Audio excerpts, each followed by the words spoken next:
చూశారు కదా వీడియోని. ఆగండి ఆగండి, మ్యాటర్ ఇంతటితో అయిపోలేదు. శ్రీను నా హీరో అంటూ ఒక సినిమాను కూడా చేసింది. దువ్వాడ శ్రీనివాస్ను హీరోగా పెట్టి వాలంటీర్ అనే సినిమాను నిర్మించారు మాధురి. ఇక తను రాజాను నిజ జీవితంలో కూడా హీరోగా భావిస్తున్న మాధురి ఆ సినిమాలో ఆయనే హీరోగా ఉండాలని చెప్పి ఆయన్నే నటింపజేశారు కూడా. దువ్వాడ శ్రీనివాస్తో యాక్షన్ సీన్లను కూడా ఈ సినిమాలో షూట్ చేయించారు దివ్వెన మాధురి.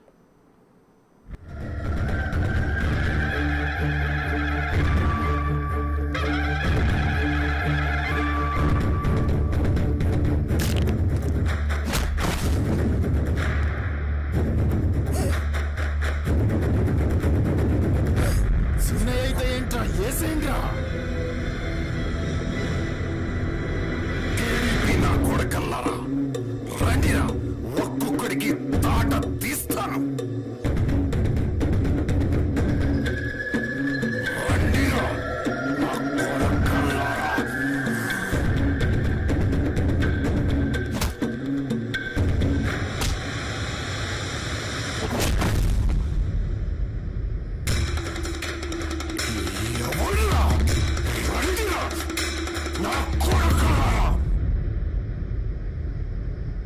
నువ్వు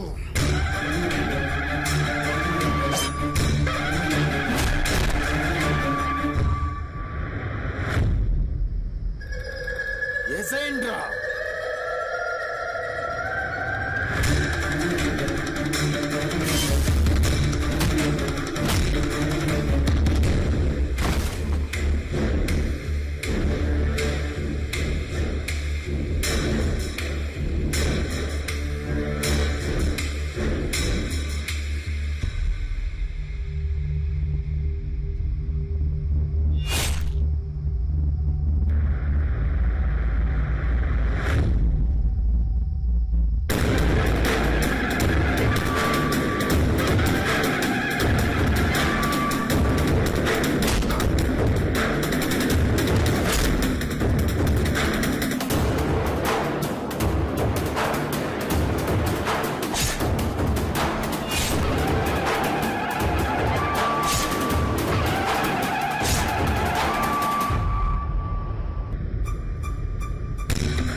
ఇక మనం చూసాం కదా దువ్వాడ శ్రీనివాస్ ఏ విధంగా అయితే యాక్షన్ సీన్స్ అనేవి వాలంటీర్ సినిమాలో చేశారో ఆ సీన్స్ని కూడా మనం చూసాం. ఇప్పటి వరకు దువ్వాడ శ్రీనివాస్ ఒక సినిమా చేశారు, అది వాలంటీర్ అని పేరు పెట్టారు అన్నది మాత్రమే తెలుసు. తెర వెనుక జరిగిన ఈ సినిమాకి ఎవరు తీశారు అంటే దివ్వెన మాధురియే ఈ సినిమాని తీశారని కూడా తెలుస్తుంది. ఆవిడ ఇన్స్టాగ్రామ్లో కొన్ని పోస్టులు కూడా మనం ఇంతకు ముందే చూసాం. ఆవిడ కొన్ని పోస్టులు కూడా పెట్టారు. వాలంటీర్ సినిమాకి సంబంధించిన డబ్బింగ్ అనేది జరుగుతుంది అని చెప్పి శ్రీనివాస్ అలాగే మాధురి కలిసి ఉన్న ఒక డబ్బింగ్ స్టూడియోలో ఉన్న ఫోటోలను కూడా షేర్ చేస్తూ అది కూడా మనం చూసాం. అయితే దీనికి సంబంధించి ఇప్పటికే మరి శ్రీనివాస్ విడాకుల విషయం కోర్టు వరకు వెళ్ళింది, విడాకులు తీసుకుంటానని కూడా ఆయన చెప్తున్నారు. మరి మాధురికి విడాకులు అయినాయా? మాధురి విడాకులు ఎప్పుడు తీసుకుంటారు? శ్రీనివాస్ విడాకులు అయిన తర్వాతే మాధురి విడాకులు తీసుకుంటారా? తీసుకున్న తర్వాత మరి వీళ్ళిద్దరి పెళ్లి ఎప్పుడు అనే సందేహం కూడా అటు సర్వత్రా నెలకొందని కూడా చెప్పుకోవచ్చు మనం. ఒకవేళ వీళ్ళిద్దరికి పెళ్లి జరిగితే మరి మాధురికి ఒక 3 పిల్లలు ఉన్నారని కూడా మనకు తెలిసిన విషయమే. మరి ఆ 3 పిల్లల సంరక్షణ ఎవరు చూసుకుంటారు?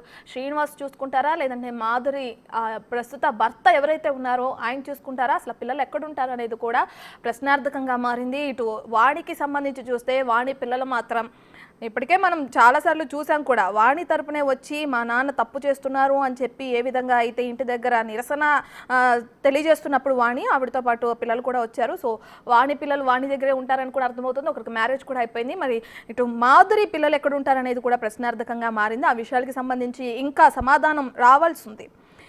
మాధురి కొన్ని వీడియోస్లో కూడా చెప్పారు, ఒకవేళ బిగ్ బాస్లోకి పిలిస్తే కనుక వెళ్ళే ఇంట్రెస్ట్ ఉంది అని చెప్పి.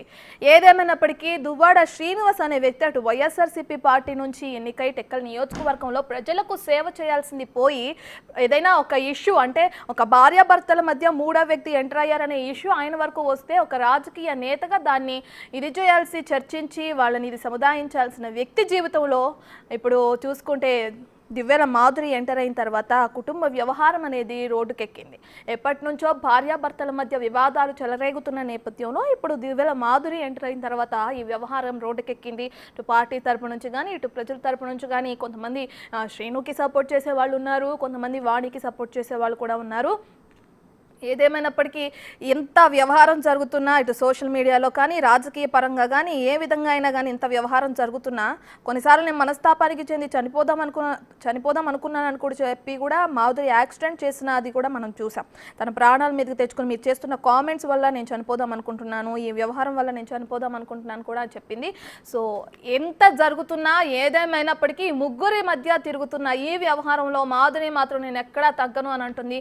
వాణి అయితే ప్రస్తుతానికి సైలెంట్ అయిందనే చెప్పుకోవచ్చు.